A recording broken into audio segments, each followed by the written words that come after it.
नमस्कार, आप देख रहे हैं NBTV 24 न्यूज़। मैं अखिलेश द्विवेदी। हमारे साथ आज भाजपा प्रवक्ता अमित जी हैं। हम ज़्यादा जानकारी के उन्हीं से जानेंगे कि भाजपा सरकार को लेकर महाराष्ट्र में बने घमासान को लेकर आप किस प्रकार देखते हैं। क्या एक बार फिर भाजपा की सरकार बनने जा रही है? देखिए, फिलहाल शिवसेना के अंदर ही एक आंतरिक कलह चल रही है और एक तरफ उद्धव जी हैं और एक तरफ शिंदे जी हैं। शिवसेना ने जिस प्रकार से बाला साहब का हिंदुत्व का विषय छोड़ करके ऐसी पार्टियों से गठबंधन कर लिया जो बाला साहब कभी नहीं चाहते थे, उसको लेकर के उनकी पार्टी में फूट है। और फिलहाल जब इनका विषय सुलझ जाएगा और भारतीय जनता पार्टी को संवैधानिक तरीके से अगर बहुमत साबित करने के लिए बुलाया जाता है तो पार्टी इस पर ज़रूर विचार करेगी। क्या मानते हैं कि भाजपा में एक बार कांग्रेस भी आरोप इस चीज़ को लगाती है लगातार कि पहले कर्नाटक में जो नाटक शुरू हुआ, फिर इसके बाद मध्य प्रदेश में हुआ, अब इसके बाद महाराष्ट्र में ये चल रहा है। देखिए, फिलहाल महाराष्ट्र में तो कांग्रेस से संबंधित विषय नहीं है, शिवसेना से संबंधित है। और कांग्रेस पार्टी भी अपनी विचारधारा से भटक चुकी है। गांधी जी ने कह दिया था इसे ख़त्म कर दो, इन लोगों ने ख़त्म किया नहीं और लोग अब इसको ख़त्म करने का जिम्मा ले चुके हैं। कांग्रेस के बड़े नेता, गुजरात के कार्यकारी अध्यक्ष हार्दिक पटेल ने कांग्रेस छोड़ी, कपिल सिब्बल ने छोड़ी, पंजाब से जाखड़ जी ने छोड़ी। तो बड़े नेता कांग्रेस के छोड़ के जा रहे हैं अपनी ही पार्टी, और कहीं ना कहीं राहुल गांधी जी का नेतृत्व उनको मंजूर नहीं है। तो ये पार्टियों की जो अंदरूनी घमासान है उसका भाजपा से लेना देना नहीं है। भाजपा की अपनी विचारधारा फिक्स है, राष्ट्रहित सर्वोपरि। तो इस विचारधारा में जो भी काम करना चाहता है और इस विचारधारा पर चलना चाहता है, भारतीय जनता पार्टी उसका स्वागत करती है। एक बार आप लोग की फिर राष्ट्रपति बन रही है, पूरे देश की राष्ट्रपति बन रही है। क्या मानते हैं राष्ट्रपति बनने के लिए अगर देखा जाए तो राज्यपाल अनुसुईया उइके को भी बनाया जा सकता था, क्योंकि नॉलेज उनके पास भी काफ़ी ज़्यादा था, काफ़ी ज़्यादा अनुभवी हैं। क्या मानते हैं कि वो कांग्रेस की विधायिका रह चुकी, इस कारण उनको इस प्रकार का जवाबदारी नहीं दिया गया कि और कुछ है? नहीं, ऐसा होता तो फिर राज्यपाल भी एक महत्वपूर्ण पद होता है। और कहीं ना कहीं चर्चा चल रही थी 3-4 नामों की। जो 2 नाम आपने लिए उसके बाद भी और भी कुछ नाम थे, आदरणीय वेंकैया नायडू जी का भी नाम था। बट जो कमेटी इसको तय कर रही थी उन्होंने किसी एक को ही चुनना था। तो बाकी सब लोग भी जिम्मेदारियों पर हैं। और अच्छा है कि एक आदिवासी महिला जो हमेशा आदिवासियों के अधिकारों के लिए लड़ती रही और अपने जीवन में संघर्ष से बड़ा अनुभव उन्होंने प्राप्त किया जो देश के काम आएगा, और वो एक बहुत ही बेहतर राष्ट्रपति साबित होंगी। हमारी बहुत बहुत शुभकामनाएं उनके लिए। अभी देखा जाए तो कांग्रेस के राहुल गांधी जी की ईडी लगातार पूछताछ कर रही है। क्या मानते हैं अभी पूरा भाजपा के पूरा कांग्रेस के नेतागण सब दिल्ली पहुंचे हुए हैं। कांग्रेस लगातार आरोप लगा रही कि भाजपा का ये कारनामा है।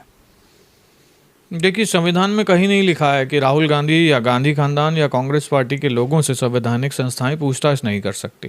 अब इसको ये जो लोग विषय बना रहे हैं, वास्तव में वो ईडी पे दबाव बनाना चाहते हैं कि राहुल गांधी जी से किसी प्रकार की पूछताछ ना हो, और अगर उन्होंने गलत भी किया है तो उन पर कार्रवाई ना हो। लेकिन कांग्रेस के दबाव से देश नहीं चलता, देश न्यायपालिका और संविधान से चलता है। राहुल गांधी जी से अभी सिर्फ पूछताछ ही हुई है। इस पूछताछ से ही ये लोग इतना डर गए हैं, घबरा गए हैं। तो ऐसा लगता है कि कहीं ना कहीं चोर की दाढ़ी में तिनका है। ये डर का कारण क्या मानते, क्या अंदरूनी बात हो सकती है? राहुल गांधी सवालों का जवाब देने से बच रहे हैं, इसलिए उन्होंने ईडी को भी कहा, जो कभी किसी नेता को कहते हुए हमने नहीं सुना, कि जो पूछना है आप एक दिन में पूछ लीजिए। एक एक्यूज्ड, एक आरोपी क्या किसी संस्था को बता सकता है कि उसे क्या करना है? ईडी को क्या राहुल गांधी जी बताएंगे कि ईडी को क्या करना है? तो जब इन्होंने ऐसा कहा तो निश्चित रूप पे ये बात प्रमाणित हो गई कि वो सवालों से बचना चाहते हैं। और उन्होंने इस बात का भी हवाला दे दिया कि अगर आप मुझसे ज़्यादा दिन पूछेंगे तो बाहर जो माहौल है वो ख़राब होगा। तो ये ईडी पे दबाव बनाने की कोशिश है और संवैधानिक संस्थाओं में उनके कार्यों में ये बाधा डालने का प्रयास है, और वास्तव में इसी को लोकतंत्र की हत्या कहा जा सकता है। अभी सोनिया गांधी जी से भी पूछताछ होने वाली है, बची हुई है। क्या मानते हैं कि आगे कुछ और बड़ा कुछ होने वाला है? देखिए, ये तो ईडी तय करेगी, ये आप और मैं तय नहीं कर सकते। ईडी को जो भी एविडेंस मिलेंगे वो माननीय न्यायालय में वो प्रस्तुत करती है, और न्यायालय के इंस्ट्रक्शन के बाद सारे काम होंगे। यहाँ संविधान में जो लिखित प्रक्रिया है उसी का पालन होगा, उसके बाहर कोई भी काम देश में नहीं होने वाला है। जनता एक तरफ से महंगाई से त्रस्त है, आम जनता परेशान है, इधर राजनीति चल रही है। ईडी के अगर देखा जाए इधर राजनीति चल रही है, चाहे महाराष्ट्र का घमासान हो चाहे दिल्ली का हो। तो क्या मानते हैं महंगाई को लेकर किस प्रकार देखते हैं? दूसरी तरफ आम जनता परेशान है महंगाई को लेकर। मुझे लगता है विश्व में ऐसी कोई सरकार नहीं है जिसने 6 महीनों में 40 रुपए प्रति लीटर की ड्यूटी को कम किया है, और प्रति वर्ष सरकार को इससे 2.5 लाख करोड़ रुपए का नुकसान हो रहा है। तो मोदी सरकार ने हमेशा महंगाई के खिलाफ एक जंग लड़ी है, और आप देखेंगे कि 2014 से 2021 तक औसत महंगाई की जो दर रही वो 5 से 6% रही, जबकि यूपीए के शासन में ये 12% हुआ करती थी। आधा महंगाई दर रखा है मोदी जी ने, और कई चुनौतियां आने के बावजूद। लेकिन एक बार कोरोना आया, फिर रूस और यूक्रेन का युद्ध हुआ, क्रूड ऑयल के रेट बढ़े, इसके कारण कुछ बातें डिस्टर्ब हुई जरूर हैं, लेकिन मोदी सरकार सक्षम है। जब से ये एक्साइज ड्यूटी पेट्रोल डीजल में घटी है, उससे महंगाई दर थोड़ी काबू में आई है, और भी जो उपाय करने हैं वो मोदी सरकार कर रही है, और बहुत ही जल्दी आपको दिखेगा कि महंगाई दर फिर से काबू में आ गई है। 2023 चुनाव को लेकर किस प्रकार की भाजपा तैयारी बना कर रखी है? क्या एक बार भाजपा फिर आती दिख रही है? निश्चित तौर पर कांग्रेस के प्रति बहुत रोष है जनता में भी और कांग्रेस के लोगों में भी। कांग्रेस के कार्यकर्ता, मंत्री, विधायक आपस में लड़ रहे हैं, और छत्तीसगढ़ की जिम्मेदारी जनता ने दी कांग्रेस को, लेकिन ये लोग तो दिल्ली में रहते हैं, चुनाव प्रचार पे रहते हैं, राहुल गांधी को खुश करने के चक्कर में लगे रहते हैं। छत्तीसगढ़ के विषयों पर तो कोई विधायक बात करता नहीं। खुद इनका सर्वे आया, उसमें 34 विधायकों का परफॉर्मेंस खराब हुआ। अभी टी.एस. सिंहदेव जी अभी तक आस लगाए बैठे हैं कि उन्हें सीएम बनाया जाएगा, क्या पता वो भी कल पार्टी छोड़ने का निर्णय लें। तो कांग्रेस न संगठन संभाल पा रही है और न सरकार चला पा रही है, और जनता ऐसे लोगों को फिर से चुनती नहीं है।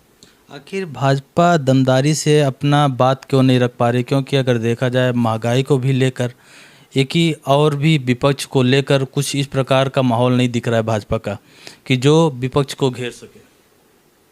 नहीं, जहाँ तक छत्तीसगढ़ की बात करें, हम अपनी तरफ से विधानसभा से लेकर के सड़क पर, सदन में, हम हर जगह जनता के विषयों को उठा रहे हैं। लेकिन ये जो सरकार है, ये कहीं ना कहीं से विपक्ष की आवाज़ को और ऐसे लोग जो आंदोलन करना चाहते हैं उनके आवाज़ को दबाना चाहती है। इसलिए तो ये नया कानून ले आए। इन्होंने कहा कि आप रायपुर में धरना ही नहीं दे सकते, आपको 26 किलोमीटर दूर नई राजधानी में जाना होगा। तो ये हम जो आंदोलन कर रहे थे उसी के डर के स्वरूप ये नियम इनको लाना पड़ा है। इससे साबित हुआ है कि विपक्ष अपने काम को करने में सफल हुआ है, और जो बचा हुआ कार्यकाल है सरकार का, उसमें भी हम इनको चैन की सांस लेने नहीं देंगे। जब तक ये वादे पूरे नहीं करते हैं, जनता की समस्याएं दूर नहीं करते हैं, विपक्ष सड़क से सदन तक लड़ाई लड़ता रहेगा। कल सीएम पहुंचे हैं रायपुर, उन्होंने एक बयान दिया है कि भाजपा ने ईडी को खरीद कर रख लिया है, जैसी भाजपा बोलेगी वैसे सिर्फ ईडी और सीबीआई करेगी। देखिए, कांग्रेस हमेशा बिना तथ्यों की बात करती है, और ऐसा एक साधारण भाषा में लोग कहने लगे हैं कि ये लोग लंबी लंबी फेंकते हैं। अब मैं कहूँगा कुछ भी कि मुझे सुरक्षा एजेंसियां छत्तीसगढ़ की परेशान कर रही हैं, तो मुझे तो कोई तथ्य देना पड़ेगा ना उसके लिए। अब ईडी को खरीद लिया ये बोलने से नहीं होता। आपके पास प्रमाण क्या है? आप न्यायालय क्यों नहीं जाते हैं? आप राजनीतिक विषय क्यों बना रहे हैं? क्योंकि न्यायालय तो आपके प्रूफ को इकट्ठा कर सकता है और उस पर आपको फैसला देके जनता को ये बता सकता है कि आप सही थे या गलत। तो ये लोग न्यायालय जाने से डरते हैं क्योंकि वहाँ इनकी पोल खुल जाती है। राहुल गांधी को भी कई बार सुप्रीम कोर्ट में माफ़ी मांगनी पड़ी। ये केवल इसको राजनीतिक विषय बनाकर राहुल गांधी की जो करियर है, जो डूब रही है, जो कांग्रेस एक डूबती नाव हो गई है, उसको बचाने का एक असफल प्रयास है, और इससे जनता और उल्टा इनसे दूर हो रही है। जनता ये कहने लगी है कि आप संवैधानिक संस्थाओं को काम नहीं करने दे रहे हैं, और राहुल गांधी से पूछताछ ही तो हो रही है। तो राहुल गांधी कोई राजा तो नहीं है कि उनसे पूछताछ नहीं हो सकती। लास्ट सवाल, ओपी चौधरी को लेकर किस प्रकार का मानते हैं? क्योंकि कोरबा में कोयला चोरी वाला वीडियो वायरल हुआ था, इसके बाद एफआईआर भी दर्ज हुई थी। ओपी चौधरी जी के पहले भी कई ऐसे हमारे नेता रहे जो एक सजग विपक्ष की भूमिका निभा रहे हैं और जनता की समस्याओं के लिए लड़ रहे हैं। उनके ऊपर भी एफआईआर हुई है, और ये सरकार डॉक्टर रमन सिंह पे, संबित पात्रा पे, विजय शर्मा पे, ओपी जी पे और कई लोगों पे इन्होंने एफआईआर की हैं। जो व्यक्ति इनके खिलाफ बोलता है तो इनको लगता है डर, इसीलिए ये पुलिस को आगे करते हैं, एफआईआर करते हैं। लेकिन इससे क्या फ़र्क पड़ता है? भारतीय जनता पार्टी के कार्यकर्ता दबते नहीं हैं और वो हमेशा जनता के साथ खड़े होते हैं। हम ऐसी पार्टी हैं जो हमने 2 सीटों से चालू किया अपना काम, और ओपी चौधरी जी पर ये एफआईआर करके कुछ हासिल नहीं कर पाएंगे। हाँ, जनता की नाराज़गी जरूर इनको झेलनी पड़ेगी, क्योंकि ओपी जी जो हैं उन्होंने जनहित में इस विषय को लिया था और जो वीडियो उन्होंने डाला था वो उससे पहले पब्लिक डोमेन में मौजूद था।